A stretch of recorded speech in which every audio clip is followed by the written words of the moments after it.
ಪಡ್ಬೇಡಿ. ದೊಡ್ಡ ಯಜಮಾನ್ರಿಗೆ ಏನೂ ಆಗೋದಿಲ್ಲ.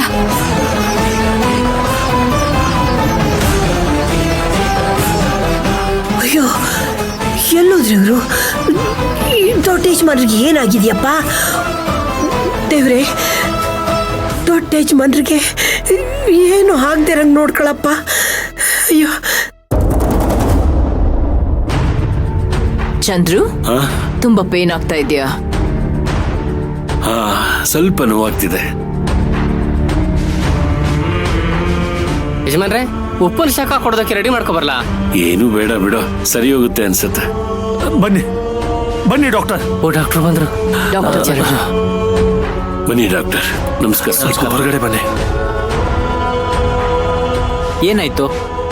ಅದು ಕೆಳಗಡೆ ಬರ್ತಾ ಜಾರ್ ಬಿದ್ಬಿಟ್ಟೆ. ಭುಜಕ್ ಸ್ವಲ್ಪ ಪೆಟ್ಟಾಯ್ತು. ಎಲ್ಲಿ? ಇಲ್ಲ ಇಲ್ಲ ಇಲ್ಲ, ಸ್ವಲ್ಪ ಇನ್ನು ಸ್ವಲ್ಪ ಮೇಲೆ. ಅಲ್ಲೇ ಅಲ್ಲೇ ಅಲ್ಲೇ. ಪಾಪ ಯಜಮಾನ್ರಿಗೆ ಯಾವಾಗಲೂ ಈ ಥರ ನೋಡಿದ್ದೇ ಇಲ್ಲ ನಾನು.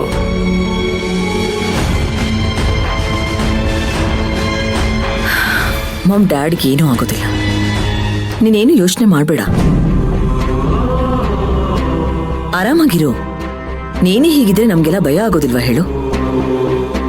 ಡಾಕ್ಟರ್ ಹೊರಗಡೆ ಬಂದು ಚಂದ್ರುಗೇನು ಆಗಿಲ್ಲ ಅನ್ನೋವರೆಗೂ ಟೆನ್ಷನ್ ಇಂದ ಹೊರಗಡೆ ಬರೋದಕ್ಕಾಗೋದಿಲ್ಲ ಸಮಂತ. ಅತ್ತೆ, ನೀವು ಟೆನ್ಷನ್ ಮಾಡ್ಕೊಳ್ಳೋದ್ರಿಂದ ನಿಮ್ಮ ಆರೋಗ್ಯ ಹಾಳಾಗುತ್ತಷ್ಟೇ. ಆರಾಮಾಗಿರಿ, ಅವ್ರಿಗೇನೂ ಆಗಲ್ಲ. ಏನಾಯ್ತು ಡ್ಯಾಡಿಲಿ? ಇದೆಲ್ಲ ಹೇಗಾಯ್ತು? ನಿಮ್ಮಪ್ಪನ ಬಗ್ಗೆ ಎಷ್ಟೊಂದು ಕಾಳಜಿ ಇರೋನು ಅವ್ರನ್ನ ನೋಡ್ಕೊಂಡು ಇಲ್ಲೇ ಇರ್ಬೇಕಾಗಿತ್ತು. ಅದು ಬಿಟ್ಟು ಹೆಂಡತಿ ಮನೆಗೆ ಹೋಗೋ ಅವಶ್ಯಕತೆ ಏನಿತ್ತು? ಈಗ ಬಂದು ಸಿಂಪತಿ ತೋರ್ಸೋದಲ್ಲ. ನಾನ್ ಸಿಂಪತಿ ತೋರಿಸ್ತಾ ಇದ್ದೀನಿ. ಯಜಮಾನ್ರೆ, ಸುಮ್ನಿರಿ.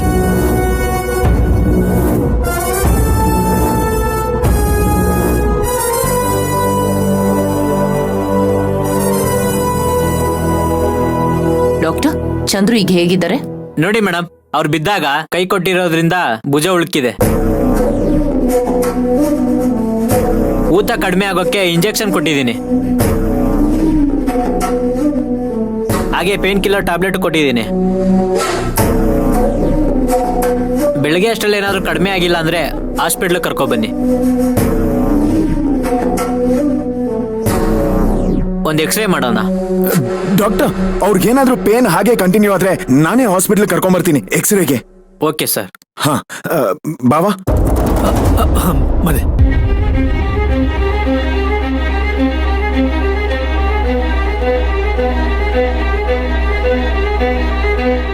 ಡ್ಯಾಡ್, ಏನ್ ಮಾಡ್ಕೊಂಡಿದ್ಯಾ ಡ್ಯಾಡ್? ಏನಿಲ್ಲ ಕಣೋ, ಕೆಳಗಡೆ ಜಾರ್ ಬಿದ್ಬಿಟ್ಟೆ. ಚಂದ್ರು, ಈಗ ನೋವು ಹೇಗಿದೆ?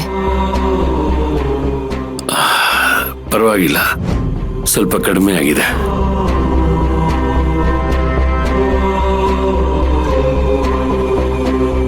ಮಯೂರಿ, ನೀನೇ ಕಮ್ಮ ಬರಕ್ ಹೋದೆ?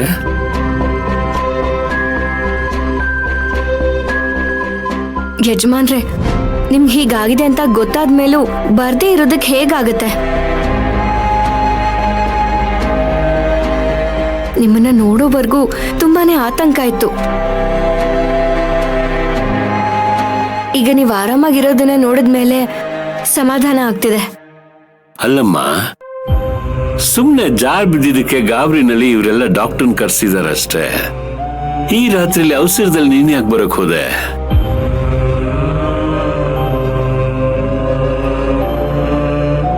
ಡ್ಯಾಡ್, ಅದನ್ನೆಲ್ಲ ನೀನ್ ಬಿಟ್ಟಾಕು. ಈ ವಿಷಯನ ನನಗೆ ಹೇಳ್ಬಾರ್ದು ಅಂತ ಯಾಕೆ ಹೇಳ್ದೆ? ಹೇಳ್ದೇನೆ ಹೀಗೆ ಓಡೋಡ್ ಬಂದಿದೀಯಾ? ಇನ್ ಹೇಳಿದ್ರೆ ಎಷ್ಟೊಂದು ಟೆನ್ಷನ್ ಮಾಡ್ಕೊಳ್ತಿದ್ದೆ ಹೇಳು.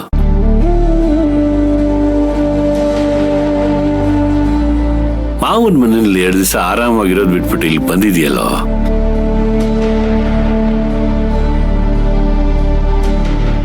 ಹೌದೌದು, ನನ್ನ ಮಗ ಅವ್ರ ಚಾಕ್ರಿ ಮಾಡ್ಕೊಂಡು ಅಲ್ಲೇ ಇರು ಅಂತ ಹೇಳ್ತಾ ಇದ್ದೀರಾ?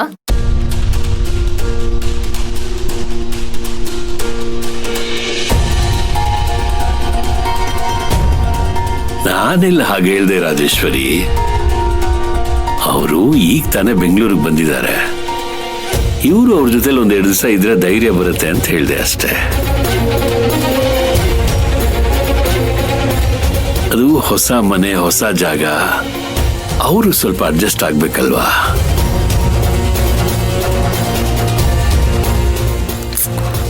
ಡ್ಯಾಡ್, ಇಂಥ ಟೈಮಲ್ಲಿ ನೀವು ಜಾಸ್ತಿ ಮಾತಾಡಬಾರ್ದು. ರೆಸ್ಟ್ ತಗೊಳ್ಳಿ. ಸಮಂತ, ನನಗ್ ನೋವಾಗ್ತಿರೋದು ಭುಜಕ್ಕೆ ಹೊರತು ಬಾಯಿಗಲ್ಲ. ಮಾತಾಡ್ತಿದ್ರೆ ಆಗಿರೋ ನೋವು ಸ್ವಲ್ಪ ಗೊತ್ತಾಗಲ್ಲ, ಅದಕ್ಕೆ. ನೋಡು, ಇಷ್ಟ ಹೊತ್ತು ನಮ್ಮ ಹತ್ರ ಮಾತಾಡದೇ ಇರೋರು ಈಗ ಇವಳು ಬಂದ್ಲು ಅಂತ ಬಾಯಿ ತುಂಬಾ ಮಾತಾಡ್ತಾ ಇದ್ದಾರೆ.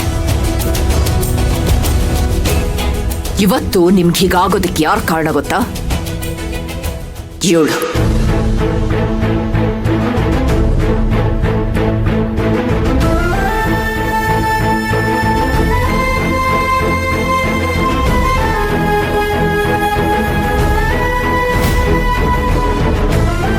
ಏನ್ ಹೇಳ್ತಿದ್ಯಾ ರಾಜೇಶ್ವರಿ?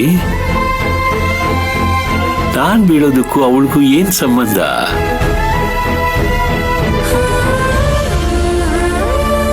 ಅಲ್ಲ, ಮಯೂರಿ ಆ ಸಂದರ್ಭದಲ್ಲಿ ಮನೇಲೇ ಇರ್ಲಿಲ್ಲ ಅಂದ್ಮೇಲೆ ಅವಳ ಮೇಲೆ ಯಾಕೆ ಆರೋಪ ಹಾಕ್ತೀಯಾ? ಇವಳಿ ಮನೆ ಕಾಲಿಟ್ಟಾಗಿದ್ದ ಈ ಮನೇಲಿ ಏನ್ ಒಳ್ಳೇದ್ ನಡೆದಿದೆ? ಒಂದಾದ್ಮೇಲೆ ಒಂದು ಸಮಸ್ಯೆ ಸೃಷ್ಟಿ ಆಗ್ತಾನೆ ಇದೆ. ಈ ಅನಿಷ್ಟನೇ ಎಲ್ಲದಕ್ಕೂ ಕಾರಣ.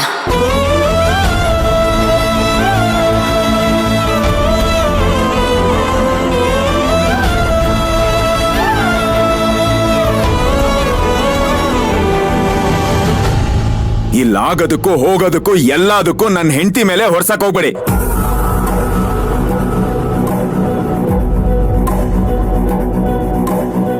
ಸುಮ್ನೆ ಇರ್ತಾಳೆ ಅಂತ ಬಾಯಿಗೆ ಬಂದಾಗೆಲ್ಲ ಮಾತಾಡ್ತಾನೆ ಇರ್ತೀರಾ. ನಿಜ ಹೇಳ್ಬೇಕು ಅಂದ್ರೆ ಅವಳು ಈ ಮನೆಗೆ ಬಂದಿರೋದಕ್ಕೇನೆ ಎಲ್ರೂ ಸಂತೋಷವಾಗಿರೋದು. ನಾವಲ್ಲ, ಅವಳು ಮಾತ್ರ ಸಂತೋಷವಾಗಿರೋದು ಅಂತ ಹೇಳು. ಇಲ್ಲಿ ಬರ್ತಿದ್ದಾಗೆ ನಮ್ ಸಂತೋಷನ ಕಿತ್ಕೊಂಡು ಇವಳು ಮಾತ್ರ ಖುಷಿಯಾಗಿದ್ದಾಳೆ. ನೀನು ಅಷ್ಟೇ ನಮ್ ಮುಂದೆ ಖುಷಿಯಾಗಿರೋರ್ ತರ ಆಕ್ಟ್ ಮಾಡ್ತಾ ಇದೆಯಾ ಹೊರತು ನಿಜವಾಗ್ಲೂ ಖುಷಿಯಾಗಿಲ್ಲ. ಓ, ಮುಖ ನೋಡ್ತಿದ್ದಾಗೆ ಎಲ್ಲಾನು ಗೊತ್ತಾಗೋಗ್ಬಿಡ್ತಾ ನಿಮ್ಗೆ? ಈ ಬುರ್ಡೆಗೆಲ್ಲ ನೀವ್ ಹೇಳೋದಕ್ಕೆಲ್ಲ ಹೂಗುಡೋ ಈ ನಿಮ್ ಮುದ್ದಾದ ಮಕ್ಳ ಹತ್ರ ಹೇಳ್ಕೊಳ್ಳಿ. ಅವ್ರು ಹೂ ಅಂತಾರೆ, ನಾನಲ್ಲ. ನಮಗೆ ನಿಮ್ ತರ ಒಬ್ರು ಮುಂದೆ ಒಂದು, ಇನ್ನೊಬ್ರು ಮುಂದೆ ಇನ್ನೊಂದು ಹಾಗೆಲ್ಲ ಇರೋದಕ್ ಬರಲ್ಲ. ಎಲ್ರ ಮುಂದೆ ಎಲ್ಲಾ ಕಡೆ ಒಂದೇ, ಡೈರೆಕ್ಟ್.